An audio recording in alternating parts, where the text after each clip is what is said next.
put a question up which relates directly to it, which is, do people keep a magical journal? Well, I mean, I presume so. I do. Journaling makes up a very important part of my practice. It's out of everything, and then Bob and I have talked about this too, is that for me personally, it's probably paid some of the, it's an amplifier. That's what I'll say it is. It's an amplifier. It reinforces and what's going on and the continuity and the potency. And it's sort of like when I sit down to my journal, it's like a ritual in itself. You know, like it's a moment where I open the book and I have the pen, and I like, you know, I'm pretty bare bones. I get I get a box of these exercise books every year, and I just fill them out because I can just write and write and write. And then I've started looking at more ornate and beautification in the form of my journaling too, which makes me put a bit more thought into it rather than just the scribbled sort of scratchings of a mad person, which, you know, you get better at journaling as you move through. But I would love to pass this one to, who have I got for this one? On the topic of journaling. So we just had Victoria. Let's go to James. James, can you please tell us about the value and the changes or the evolution of your own journaling practice? Presumably that you have one. Yes, I do. No, I don't. Yeah, I do. But in early days, I didn't. I'll be honest. Maybe the first year, maybe or two even. I didn't. I mean, I kept some rough notes, but nothing too detailed. And then I think there's been a few evolutions in that. I saw Super Mark Rasmus in 2012, and that was a big sort of Kickstarter in that area, like in the value of doing it and how to do it, and what you're going to get out of it. So that made a lot more sense for me. After seeing him, I was like, all right, I gotta be more disciplined on that. I saw him again a couple of years later, and again that reiterated that. And I was finding things, you know, where you write down dreams or you write down experiences, and then you come back, and these are things you've completely forgotten about. You know, the details you've forgotten about, or the dream itself you completely forgot about, and since then other things have happened that kind of substantiated that dream. So it has a real value there. And also, it's good to look back and see how lazy or not I've been. You know, have my numbers dropped? Has my time dropped? Have I gone into maintenance mode? Am I actually growing, or am I just doing the same thing again and again? So it's good as a review. And then more recent years, I was part of another tradition. I'll keep that private, but where journaling was again much more strictly monitored, and basically, I mean, even the tradition here in Asia that I was part of. I mean, let me give that example actually. We were required to kind of build our own manual. So from everything we get and everything we do, you really had to keep good notes, because we would actually have to basically recreate all of this in our own manual, so that we could reproduce the teachings and the experiences in our own words in a way that someone else could follow that path. So definitely it's taught me that if I don't do it, there's probably a tendency for me to get a little bit lackluster with it, and unconsciously repeat the things that I like and not do the things that I need to do. Do you know what I mean? Your practice becomes the things that you kind of like, but not the things that are actually going to help move you forward. So journaling is brilliant for that, because there's no hiding.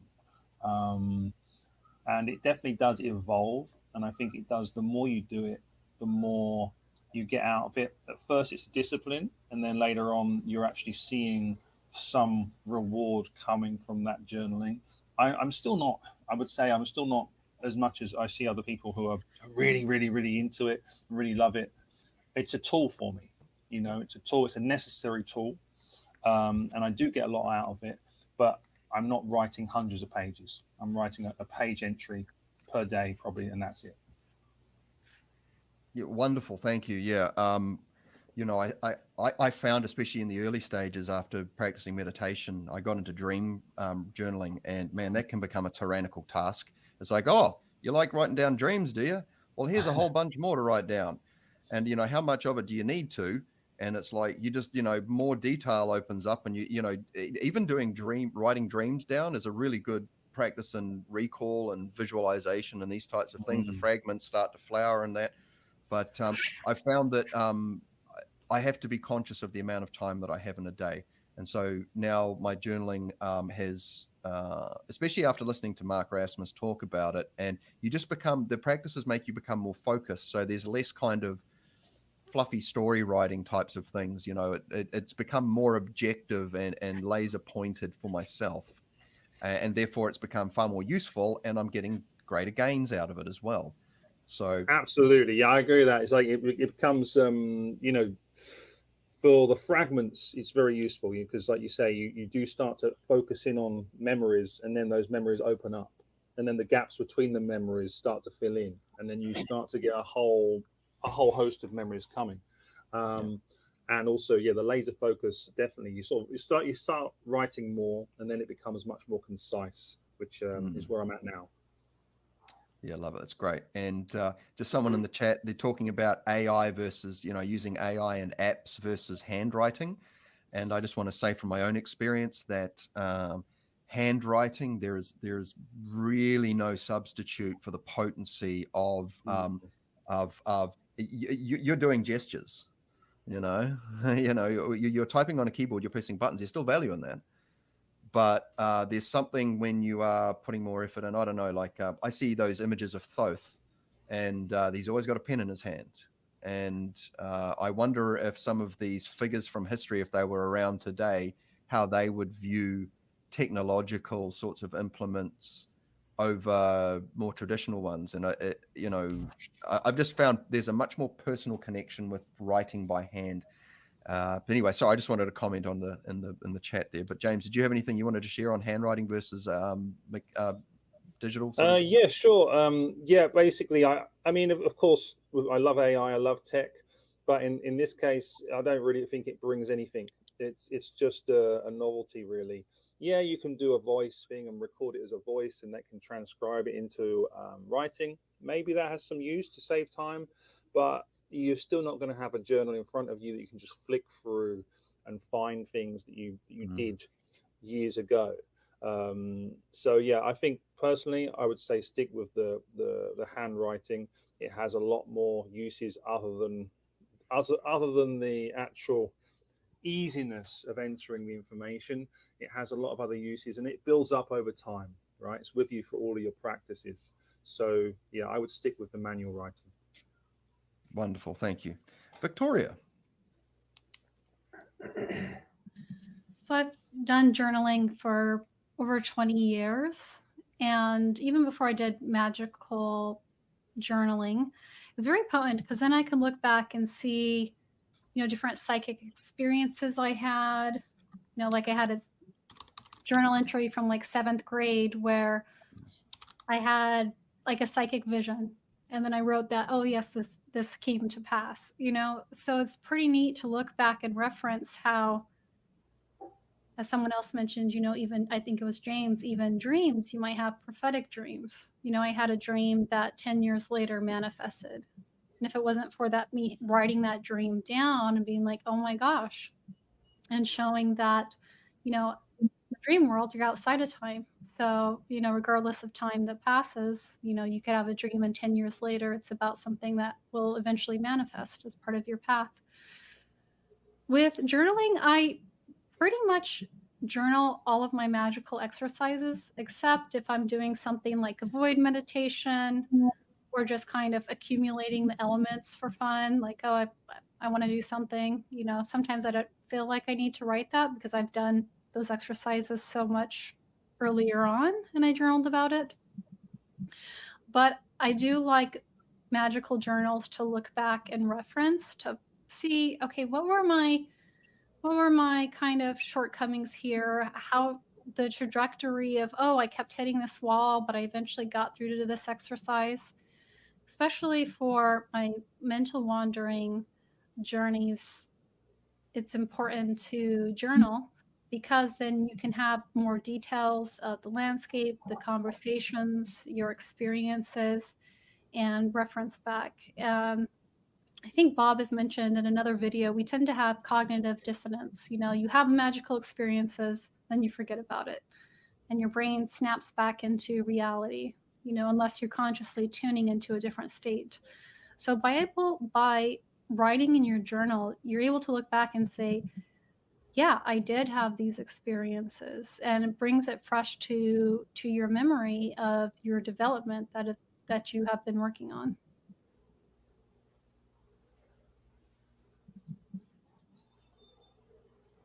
I think you're on mute, Phil.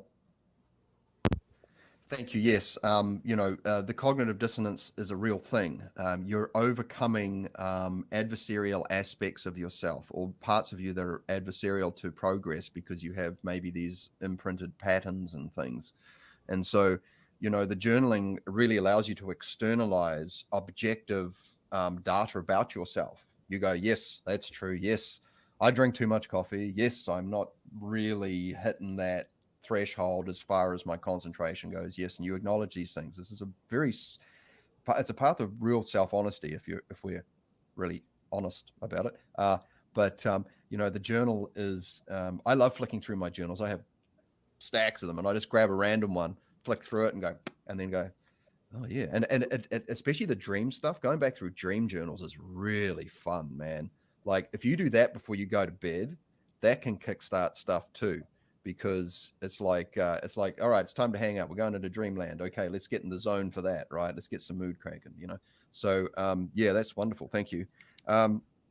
Dinesh, please, I'd love to hear about your journaling journey. Oh, I should have put that in there. Oh, next time. So this is a pretty important topic, and it's something that I've put quite a bit of thought into. And so, I mean, what everyone said, like I'll just try and add something different to it, because I believe they're all correct. If we look at the reason for journaling, it's a communication between your conscious and subconscious mind. It's an interaction between it that happens when you journal. So if that's the purpose, then you look at what's the most effective way to do that. And journaling seems to be one of them. But another method that I've found for myself personally is if you're fortunate enough, because my wife is a practitioner as well. So as soon as I have an experience or of some sort after a meditation or whatever, I go and talk to her about it. Not so much the experience, but the process. So I'm big on journaling the process, because if I can't recreate an experience, it's kind of useless. And at the same time, I don't want to attach to an experience either, because that might nullify me from getting new experience. Because if my mind's like, I had this amazing, whatever it may be, visual and all that kind of stuff, and I need to go back there, there's an attachment to it. So it means that you can't go higher or have a different sort of experience. So I'm big on journaling process on how you got there, rather than journaling the experience itself. But also journaling experience is quite valid, but I'll put a lot more emphasis on the process. I think that's also because I put a lot more effort into teaching. So for me, giving people my experience is not valuable, whereas giving people the process on how I got these experiences is a lot more valuable for people, because experience is very subjective, but the process and principles are objective. So when I focus a lot more on that in my journaling. But what I noticed was talking to someone that you're comfortable with, and going through, okay, this is what I did, and if they went through the same thing, do they have a similar experience? So there's an objective measurement there. And also, what is that experience benefit for? Like, how does it benefit you? Or how does it benefit other people? Because you can have some vivid experiences, but it might not be, what do you say, like useful in any sense, because it's the reality in the different spectrums is quite different to the physical. So what happens up there or in the akasha or something like that might not be relevant in here in the physical. So you just leave it there. So I try to go, oh, this is the process of what I did to get there. So like being very quiet in the mind in the background and taking subtle mental notes on, like, okay, just keep this in mind, keep that in mind. So there's a like a connection that you can make on how you get back there, and I kind of leave the experience where it is, especially working with Akasha. If I talk too much about the experience, I feel like I'm corrupting it a little bit and contaminating it, because some things you cannot articulate intellectually, some things you cannot talk about it. It just doesn't make any sense. Um, so I just emphasize more on the process itself. But I would recommend for people. Another thing I would like to add is, like, if we look at the process of journaling and the objective of journaling, it's a communication between your conscious and subconscious mind. So when you're journaling, I've played around with this. When you hold your pen, tune into the feeling of whatever the experience was and journal that, rather than just trying to intellectualize what you were journaling. So when you do it that way, that communication or the channel between the two of conscious and subconscious is strengthened. So whatever you write down comes to be real a lot quicker. Because if you mindlessly writing down, oh, this is what I experienced and blah, blah, blah, and you're journaling, but it's mindless. It's like anything else that we do. So mindful journaling is a lot more important than just journaling for the sake of journaling. So the qualitative aspect is a lot more important, especially when it comes to journaling, because some people love journaling, and it's a really good trait to have. But they tend to waste a bit too much time and go into detail. Like I like keep doing dot forms of what did I do mentally, astrally, physically, and maybe a little bit more detail on that, and then just a short description on the experience. So there's some, like, thing on how I can get back there, and I keep it very short like that. But that, even though it's short and concise, the quality of the journaling should be quite high, meaning the three bodies are synchronized into what you're doing in terms of journaling in this case. Wonderful, thank you. Yes, and I think too that when people get into, if they haven't done some form of journaling or writing adventure before, they get into journaling because it fuels the practice, and then you can find yourself starting to get into storytelling and story writing, and it's like that you can harvest that and pull that to one side and then come back to the purpose, because even getting into writing can open certain doors and things. And so in dream journaling, a great practice is to write down the objective experience of what you witnessed before you start commenting on it and adding to it. Okay, now Mr. Philip Harris Smith, on the topic of, where did it go? I just wanted to get your feedback on the journaling journey. Well, perhaps because I'm redoing the Aethers at the moment, one of the things that springs to mind is, because a lot of experiences like that are not they're above the mental body. I don't want to get too much into taxonomy, but they're no longer intellectual. So it's a struggle to journal them, but you must do so that the experience can be recollected in some way at least. Otherwise, it can entirely fade. You could even forget you did it. So the written journal provides a clumsy expression, which will then remind you of what occurred, and that's an aspect of journaling that becomes increasingly important over time. The fact that you're inadequately describing it, but it triggers the you can't say it's recollection because you're in your intellectual mind, but it triggers a recognition of what went on, and that's also important. I couldn't really say any more than that. But that is really an addition to the really thorough and important comments that have been made. Wonderful, thank you. Yeah, I think if we're attempting to, as clunky as it might be, but we're looking to engage deeper into our practice, and then whatever we're doing, and we're performing some kind of devotion, almost like a devotional act, it all pays dividends at some point. And the more care and effort we put into it, it just flowers further. That's been my personal experience, and journaling's been great. Now,